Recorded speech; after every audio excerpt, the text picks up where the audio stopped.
우리 옆에 분들과 이렇게 인사하겠습니다. 우리가 약할 때 하나님은 일하십니다. 오늘 이 귀한 예배 자리에 나오신 우리 중일교회 모든 성도님들을 주의 이름으로 축복합니다.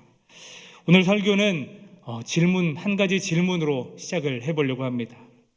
여러분들께서는 강함 그리고 약함이라는 이 두 가지의 선택권이 있다면 어떤 것들을 선택하시겠습니까? 아마 약함을 선택하는 분은 아무도 없을 겁니다. 오늘 이 자리 가운데 약함을 마음속으로 생각한 분들 계시나요? 설교를 듣지 않으셔도 될 것 같습니다. 누구나 다 강함을 원하고 누구나 다 강하고 싶어하는 것은 누구나 마찬가지입니다. 저도 마찬가지입니다. 약함과 강함, 이 두 가지 중에 하나를 선택하라고 한다면 저는 강함을 선택하고 싶습니다. 대부분의 사람들은 경쟁사회, 이 사회를 살아가면서 살아남기 위하여서 약하게 보이려고 하지 않습니다. 부단히 내가 강하다라는 것을, 내가 다른 사람들에게 무시당하지 않을 만큼의 능력을 갖추고 있다는 것을 누구나 표출하고 싶어하고 누구나 드러내고 싶어합니다. 우리가 살아가는 이 세상은 여전히 강한 자들을 인정하고 있고 또 여전히 강한 사람들이 높은 자리로 올라가는 그러한 사회의 구도 속에서 누구나 약함보다는 강함이라는 것을 선택하고 싶어 한다는 것입니다. 동물 관련 프로그램들을 여러분들께서도 많이 보셔서 동물의 특징들을 아마 대부분의 성도님들은 잘 아실 겁니다. 그리고 동물을 키워보셔서도 동물의 특징들을 아실 텐데 동물들은 강한 자들이 살아남는다는 것을, 그리고 강한 자들이 소유할 수 있는 것들이 많다라는 것을 동물들도 잘 알고 있습니다. 그래서 동물들이 자신이 어떠한 위기 앞에서나 싸움 앞에서 자신의 몸을 부풀려서 더 크게 보이려고 하는 습성을 가지고 있다는 것은 우리 누구나 잘 알고 있습니다. 싸움을 한다거나 위협을 당할 때 자기의 몸을 몇 배로 부풀려 보이려고 하는 동물들의 그 특징. 여러분, 고양이가 화가 나면 어떻게 행동하는지 아시나요? 털을 바짝 세우고 등을 높여서 자신이 엄청 커 보이도록 그렇게 행동을 취하게 됩니다. 우리가 잘 알고 있는 복원은 어떻죠? 복원은 처음에는 작아 보이지만 갑작스럽게 위협을 느끼거나 뭔가 공격을 당할 때 그의 몸을 몇 배나 더 크게 불려서 자신이 이렇게 큰 동물이다라는 것을 표출하기도 합니다. 그런데 우리가 생각해 볼 때 고양이의 그 화나 있는 모습, 그리고 보고가 화나서 자신의 몸보다 더 몇 배를 불려 있는 모습을 본다고 해서 무섭다라고 느껴지는 성도님들이 계십니까? 어쩌면 고양이는 조금 무섭다라고 생각이 되어질지 모르지만 그 작은 보고가 자기의 몸을 부풀린다고 해서 보고 무섭다 막 도망치고 싶어하는 사람들은 없을 것입니다. 원래 약한 것들, 그 약한 동물들이 더 강하고 싶어 한다는 것을 우리는 우리들의 삶을 통해서도 잘 알고 있습니다. 우리들은 생각합니다. 저 사람이 저 정도의 능력을 갖추고 있지 않는데, 저 사람이 그 정도의 수준을 갖추고 있지 않는데 무엇인가 수준에 맞지 않는 차를 탄다든지, 수준에 맞지 않는 집을 가지고 있다든지, 수준에 맞지 않는 보여지는 장식품들을 가지고 있다든지, 우리는 그것을 보면서 어쩌면 부러워할 수도 있지만 그것이 좋아 보이지는 않습니다. 왜냐하면 그 수준에 맞지 않는 모습으로 살아가고 있기 때문인 것이죠. 어떻게 보면 연약한 우리들을 바라보는 하나님의 시선이 그러한 모습이 아닐까 생각이 되어집니다. 마치 고양이처럼, 보거처럼 우리들은 우리 나름대로 강해 보이고 우리 나름대로 이렇게 내 능력이 이만큼이다라고 드러내고 싶어 하는데 하나님 보실 때에는 마치 우리가 보고를 보고 무서워하지 않는 것처럼 그러한 연약한 모습을 보면서 하나님은 오히려 안타까워하고 있지 않을까라는 생각을 해보게 됩니다. 강함, 그것이 실제적으로 우리에게 큰 유익이 있다는 것을 우리는 잘 알고 있습니다. 그래서 약함에 대한 관심은 사람들이 별로 없습니다. 어떻게 하면 높아질 수 있을까? 어떻게 하면 강해질 수 있을까? 어떻게 하면 내가 능력을 갖출 수 있을까? 이렇게 생각을 하게 되는 것이죠. 약하다라는 것은 어쩌면 패배하는 것이고 다른 사람들에게 무시를 당하는 것입니다. 그래서 우리들은 모두가 강함이라는 단어를 좋아하지 약함이라는 단어를 좋아하지 않는다라는 것입니다. 사도 바울이 사역했던 그 당시에 고린도 교회 성도들, 그 사람들은 무엇을 좋아했을까요? 강함을 좋아했을까요? 약함을 좋아했을까요? 그들은 자신들이 강한 것을 드러내고 싶어 했습니다. 고린도전서 말씀을 보게 되면 고린도 교회 성도들이 어떠한 것들을 좋아했는지 분명하게 이야기해주고 있는 많은 말씀들이 있습니다. 그 중에 첫 번째는요, 그들은 당 짓는 것을 좋아했습니다. 당을 지어서 우리 편이 저 편보다 세지, 우리가 그들을 이겨야지, 우리가 이 교회의 권력을 잡고 있어야지 라고 생각을 하였습니다. 그래서 교회는 나누어졌죠. 고린도 교회 성도들은 은사를 좋아했습니다. 그래서 남한테 드러내기를 좋아했습니다. 너는 방언밖에 하지 못하냐? 나는 예언도 한다. 너는 예언밖에 하지 못하냐? 나는 사람도 고쳤다.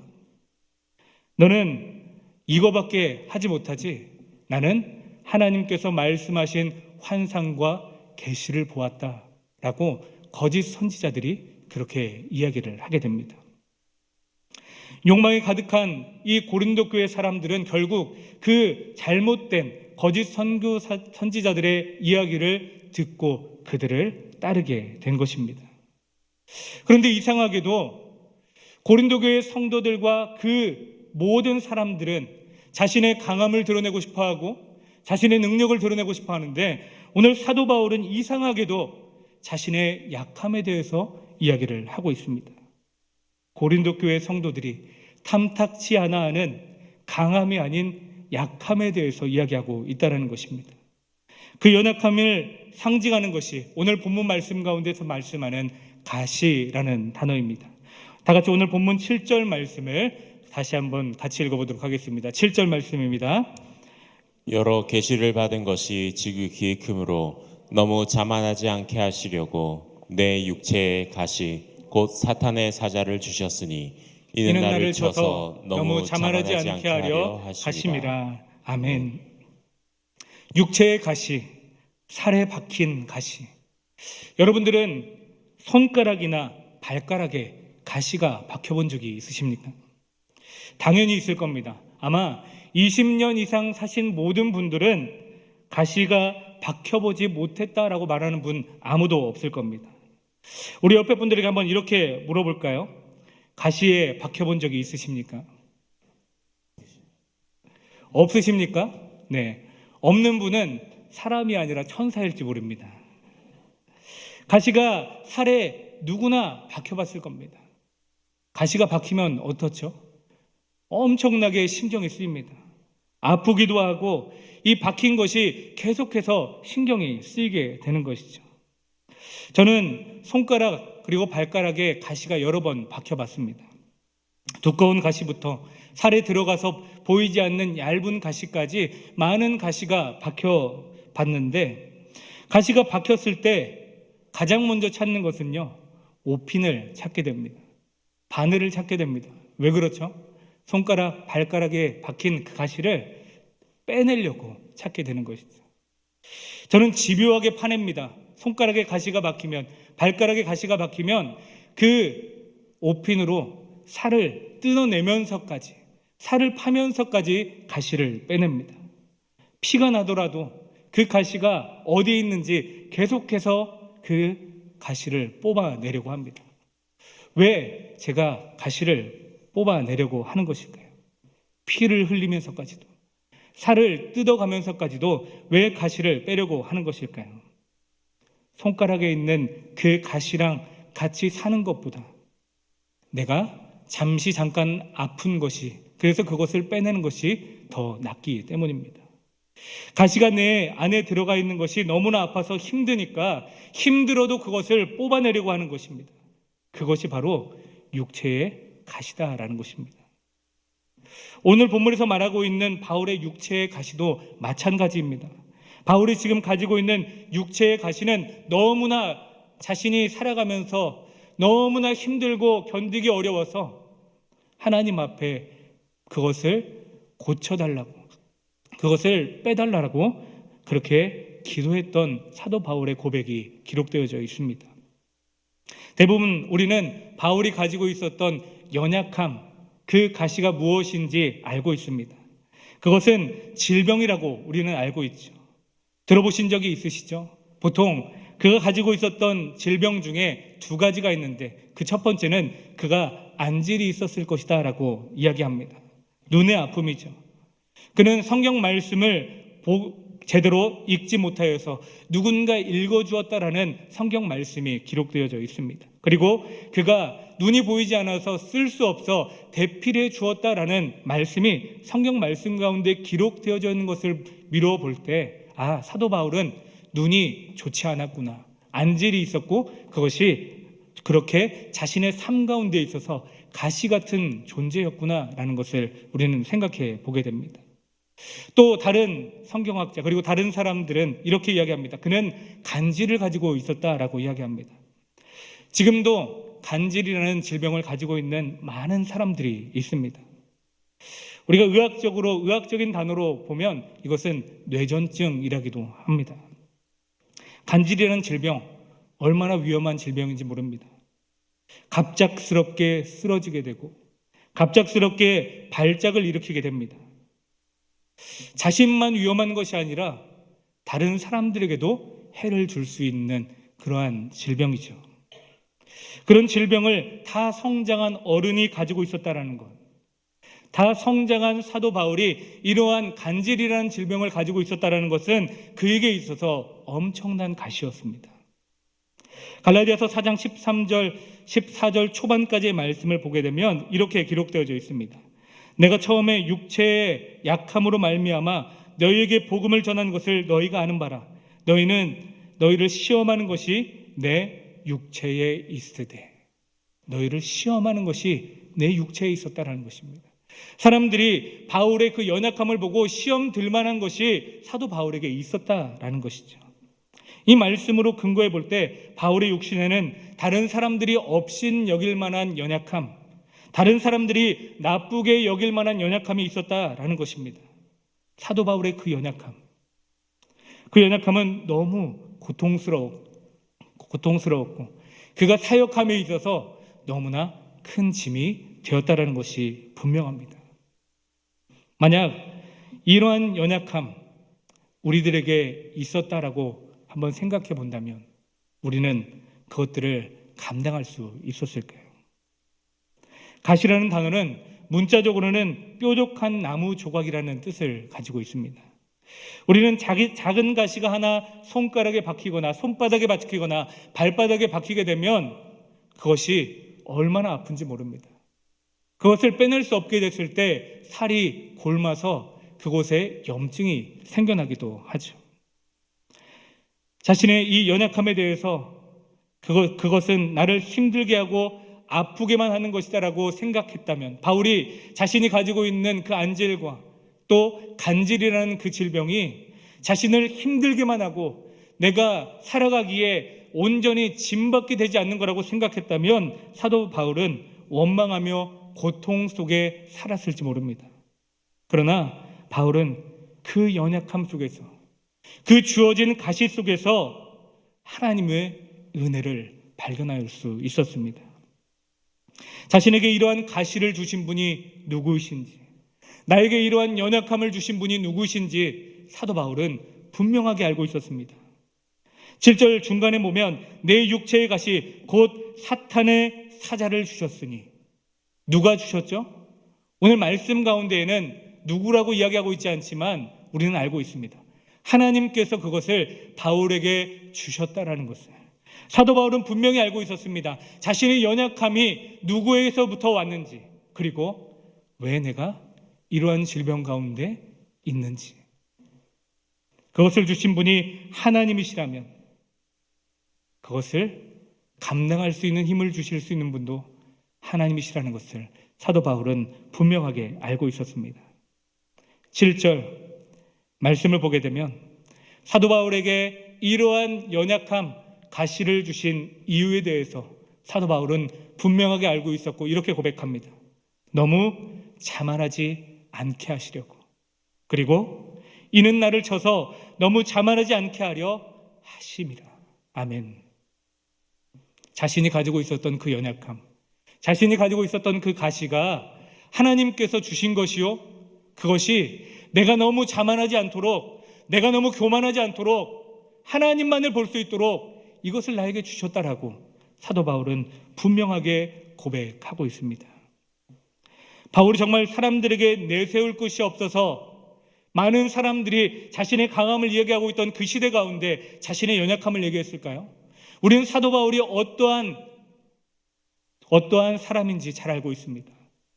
어떠한 가문 속에서 어떠한 것들을 배우고 어떠한 사람으로서 살아가고 있었는지 우리는 잘 알고 있습니다. 굳이 설명하지 않아도 알고 있습니다. 그리고 오늘 본문 2절과 4절 말씀을 보면 사도 바울은 이러한 사람이다라고 우리는 알 수 있습니다. 2절, 내가 그리스도 안에 있는 한 사람을 아노니 그는 14년 전에 셋째 하늘에 이끌려 간 자라. 그가 낙원으로 이끌어 가서 말로 표현할 수 없는 말을 들었으니 사람이 가히 이르지 못할 말이로다. 누가 경험했죠? 사도 바울이 경험한 겁니다. 3층천. 하나님의 은혜를 직접적으로 경험한 것입니다. 하나님께서 베풀어 주신 기적을 직접적으로 경험했던 사람들입니다. 거짓말로 내가 하나님의 계시를 보았고 내가 하나님의 말씀을 들었다라고 말하고 있던 거짓 선지자와는 차원이 다른 직접적으로 하나님이 부어주셨던, 하나님이 허락하여 주셨던 그 계시를 경험했던 이 사도 바울. 그러한 사도 바울이 자신의 연약함이, 자신의 약함이 나에게 은혜가 된다라고 고백하고 있습니다. 사람들에게 충분히 내세울 수 있었던 것이 많았던 사도 바울은 도리어 자신의 연약함을 이야기하면서 이것이 하나님께서 나에게 주신 은혜다라고 이야기를 하고 있는 것입니다. 교만하지 말라고, 자만하지 말라고 나에게 주신 선물이다라고 말씀하고 있습니다. 사도 바울이 어떻게 이런 고백을 할 수 있었을까요? 사실 말도 안 되는 일 같지 않습니까? 사람들은 강함을 이야기하고 있고 강해야지만 인정해주고 강해야지만 따르는 그 시대 속에서 어떻게 사도 바울은 자신의 연약함을 그렇게 이야기할 수 있었을까? 그것은 예수님을 만났기 때문입니다. 다메섹에서 한 번 만나고 끝난 예수님이 아닙니다. 그는 날마다 예수님과 함께 동행하였습니다. 말씀을 통하여, 기도를 통하여서 어떠한 순간순간 가운데에서도 예수님과 동행하였습니다. 그래서 그 어려운 순간 가운데 자신이 감당할 수 없을 것 같은 그 육체의 연약함, 그 가시를 여전히 보고 있는 가운데에서도 예수님과 함께하니, 아, 이것이 하나님의 은혜구나. 아, 이것이 하나님이 나에게 주시는 하나님만을 바라보라고 하는 은혜구나 라는 것을 깨닫게 된 것입니다. 사랑하는 성도 여러분, 사도 바울과 같이 예수님을 늘 만나시길 바랍니다. 예수님을 늘 만나시길 바랍니다. 말씀을 통하여서, 기도를 통하여서, 예배를 통하여서 예수님을 늘 만나시길 바랍니다. 예수님과 같이 동행하는 그 시간을 우리가 점점 더 늘려나갈 때 우리에게 있었던 그 가시가 더 이상 아픔과 연약함이 아니라 하나님의 은혜라는 사실을 분명하게 깨닫게 될 줄로 믿습니다. 여기까지의 내용을 우리가 함께 나누었는데 우리가 오해하면 안 되는 것이 있습니다. 그것은 무엇이냐? 우리에게 있는 이 가시를 무조건 달게 받고 즐기라는 의미로 이것을 받아들여서는 안 됩니다. 8절 말씀을 다시 한번 같이 읽어보겠습니다. 8절입니다. 이것이 내게서 떠나가게 하기 위하여 내가 3번 주께 간구하였더니. 아멘. 바울은 오늘 말씀을 근거로 볼 때 자신의 그 연약함을 고쳐달라고 하나님 앞에 3번 간절하게 기도했다라고 이야기하고 있습니다. 성경에는 3번이라고 기록되어 있지만 우리는 그가 얼마나 긴 기간 동안, 그리고 얼마나 간절함으로 하나님 앞에 기도했는지 우리는 정확하게는 알 수 없습니다.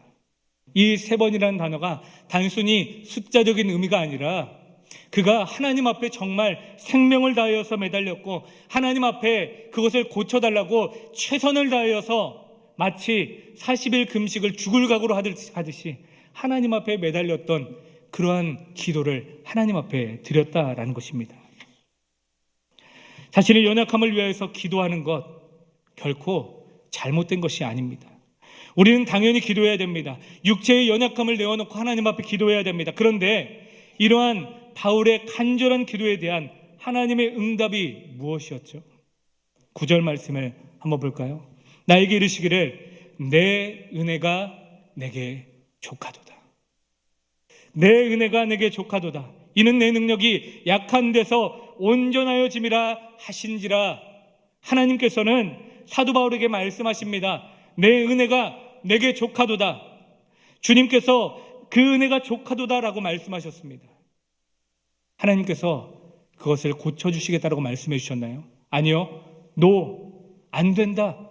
내 은혜가 족하도다라고 말씀하고 있습니다. 그래서 사도 바울은 자신의 남아있는 그 생애 동안에 이 가시를 여전히 지닌 채 살아가고 있다라는 것이죠. 동시에 주님은 그 연약함 중에서도 바울에게 은혜가 충분할 것임을 이야기하십니다. 노라고 얘기하셨지만 예수님께서는 이렇게 얘기하십니다. 이는 내 능력이 약한 데서 온전하여짐이라 하신지라. 아멘. 안 된다. 고쳐줄 수 없다.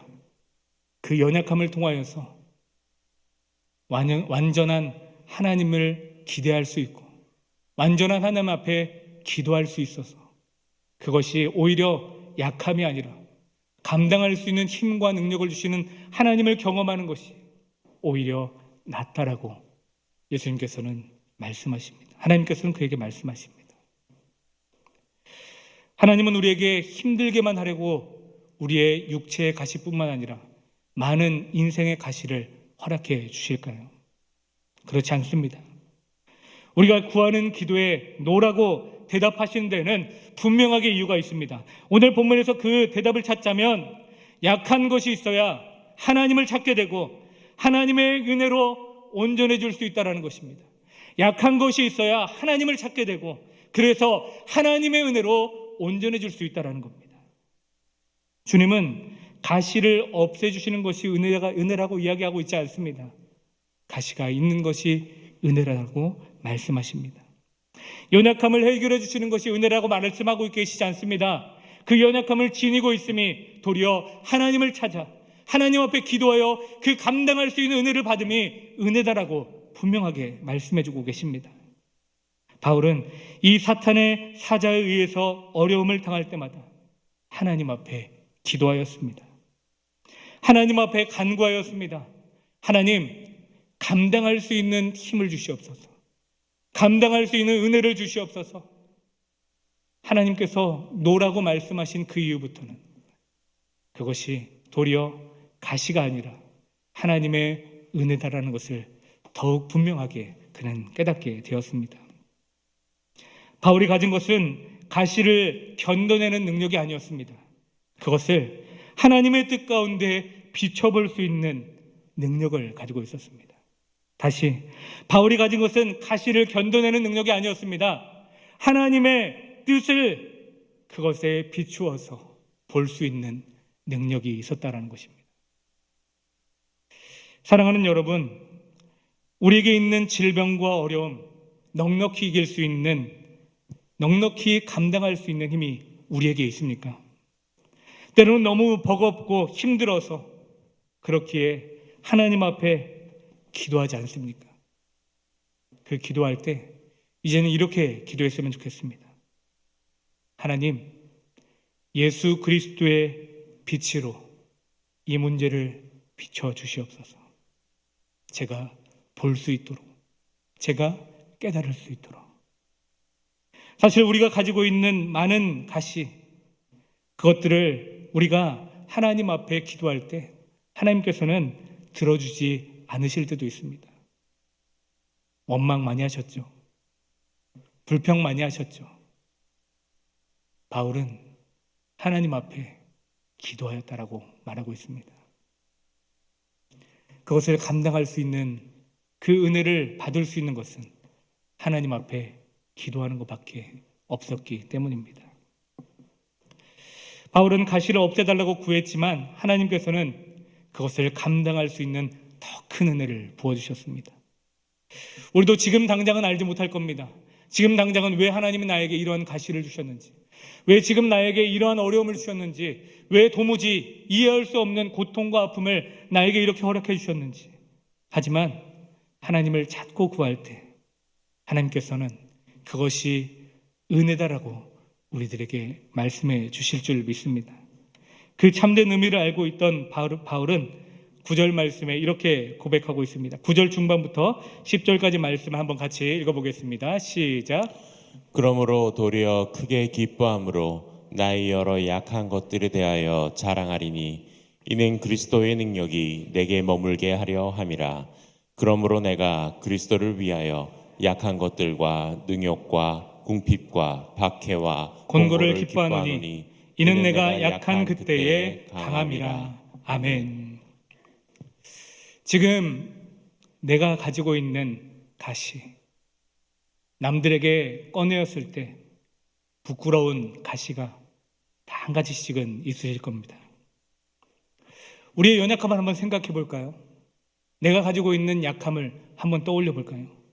그리고 사도 바울이 고백했던 그 고백 가운데 그 단어를 한번 넣어봤으면 좋겠습니다. 약한 것들과 능욕과 궁핍과 박해와 공고라고 한 것, 그 대신에 거기에다가 내가 가지고 있는 약함을 한번 넣어보면 좋겠습니다. 내가 그리스도를 위하여 땡땡땡 그것을 기뻐하노니. 사랑하는 여러분, 진심에서 그것이 기뻐한다라고 고백이 나오시나요? 사실 그것이 결코 쉽지 않습니다. 진심으로 하나님께서 나에게 주신 그 가시, 그 고통, 연약함이 하나님 앞에서 기뻐하며 자랑이다라고 하나님 앞에 자신 있게 고백할 수 있는 사람 얼마나 있으시겠습니까? 힘든 일입니다. 그런데 바울은 이렇게 고백합니다. 그가 이렇게 고백할 수 있었던 이유, 그는 연약함을, 그 자신이 가지고 있었던 연약함이 자신에게 오히려 유익이라는 것을 깨달았기 때문입니다. 그에게 연약함은 더 이상 숨기고 부끄러워야 될 약점이 아니라 오히려 자랑해야 되는 강점이 되었다는 것을 사도 바울은 이야기하고 있는 겁니다. 그렇다면 연약함을 자랑한다는 것은 구체적으로 무엇일까? 먼저 연약함을 인정하는 것입니다. 자신의 연약함을 부인하거나 무시하거나 숨기는 것이 아니라, 위장하는 것이 아니라 내게 주어져 있는 이 연약함 현실로 받아들이고 인정하는 것으로부터 우리는 그것을 자랑할 수 있게 됩니다. 그것이 결코 부끄러운 것이 아니고 오히려 이것은 내가 하나님 앞에 기도할 수밖에 없는 것이고, 내가 하나님을 붙잡을 수밖에 없는 것이고, 그래서 은혜의 통로가 된다는 것을 깨닫게 될 때 우리는 그렇게 고백할 수 있습니다. 또한 연약함을 자랑한다는 것은 연약함을 나누는 것입니다. 믿음의 식구들, 우리 구역 식구들, 왜 우리 교회 안에서 구역으로 한 공동체를 이루고 또 많은 소그룹을 통하여서 하나님의 기뻐하시는 믿음의 공동체를 이루며 우리 교회가 계속해서 나아가고 있는 것일까요? 단순히 서로 모여서 자신들이 좋아하는 것만을 하라고 하는 것일까요? 자신들이 기뻐하는 것만 하라고 하시는 걸까요? 아닙니다. 하나님께서는 모여서 함께 기도하는 능력에 대해서 우리에게 말씀해 주셨습니다. 모여서 함께 기도하는 것에 얼마나 큰 능력이 있는지를 우리들에게 말씀해 주셨습니다. 그래서 자신이 연약함이 있는 것을 구역 식구들에게, 우리 믿음의 식구들에게 함께 나누며 기도한다는 것은 얼마나 큰 능력을 경험하는 것인지 모릅니다. 연약함을 나누는 것이 또한 나에게 그것이 기쁨이요 자랑이 될 수 있습니다. 사랑하는 여러분, 우리 구역 식구들에게, 우리 믿음의 식구들에게 내가 이것을 얘기하면 짐이 될지 모르지, 내가 이것을 이야기하면 괜히 신경만 쓰이게 하지 라는 생각을 이제는 버리시길 바랍니다. 하나님이 원하시는 건요, 그 연약함을 고백하고 나누고 함께 기도하고 감당할 수 있는 은혜를 받는 것을 하나님께서는 원하고 계십니다. 저는 1지역을 맡고 있습니다. 1지역 구역 중에 특별히 최근에 참 은혜가 되었던 일들을 경험한 적이 있습니다. 한 집사님이 암투병을 하고 계셔서 그 집사님을 위하여서 교회에 모여서 몇 시간 동안 함께 기도한 그 기도의 모임에 대해서 저에게 그 소식을 전해주셨습니다. 한 번 모이고 두 번 모이고 그 이야기를 들었을 때 저 또한 그 가운데 하나님의 은혜가 있을 것 같다. 하나님께서 그 기도를 들어주실 것 같다라는 생각이 들면서 참 기뻤습니다. 그러면서 들었던 생각이 있습니다. 하나님은 얼마나 기뻐하실까? 다른 성도를 위하여서 그 연약함을 위하여서 눈물로 함께 기도해주는 믿음의 식구들과 함께 믿음의 생활을 하고 있다는 것을 하나님은 얼마나 기뻐하실까? 사랑하는 여러분, 연약함을 고백하는 것은 부끄러운 것이 아닙니다. 오히려 자랑입니다. 기뻐하는 것입니다. 그것을 통하여 사람들이 함께 기도해주고 하나님께서 역사하시는 힘이 크기 때문입니다. 바라옵기는 우리 중일교회 성도님들, 우리 주변의 많은 믿음의 식구들에게 자신의 연약함을 나누어 주시길 바랍니다. 함께 기도해달라고 요청하시길 바랍니다. 그 기도의 응답을 통하여 그 믿음의 공동체는 더욱더 하나님의 은혜로 하나가 될 줄로 믿습니다. 또한 연약함을 자랑한다는 것은 하나님의 능력을 자랑하는 것입니다. 우리는 점점 나에 대해서만 생각하는 이기적인 생각으로 많이 살아갈 때가 있습니다. 나에 대해서 많이 말하고 나에 대해서 이야기하는 것을 즐겨합니다. 내가 이렇게 해서 이렇게 됐고, 내가 이렇게 해서 이러한 것을 경험했고, 내가 이렇게 해서 이렇게까지 올 수 있었다라고 이야기합니다. 그런데요, 그렇게 올 수 있었던 이유는 돌아보면 모든 것이 다 하나님의 은혜였습니다. 하나님의 그 은혜가 없이는 우리가 여기까지 올 수 있었을까요? 우리의 삶 가운데 있어 가장 중요한 것은 하나님과 동행하는 것입니다. 하나님과 동행하면 살아가는 것이고 하나님과 멀어지면 죽음이기 때문입니다. 하나님께 받은 그 놀라운 은혜, 그 조명, 하나님께 받은 그 따뜻한 사랑, 그것을 받은 것을 전하는 것이 간증입니다. 하나님께 받은 그 은혜를 전할 때 그 전하는 내용들을 통하여서 많은 성도들이 또 은혜를 경험하게 됩니다.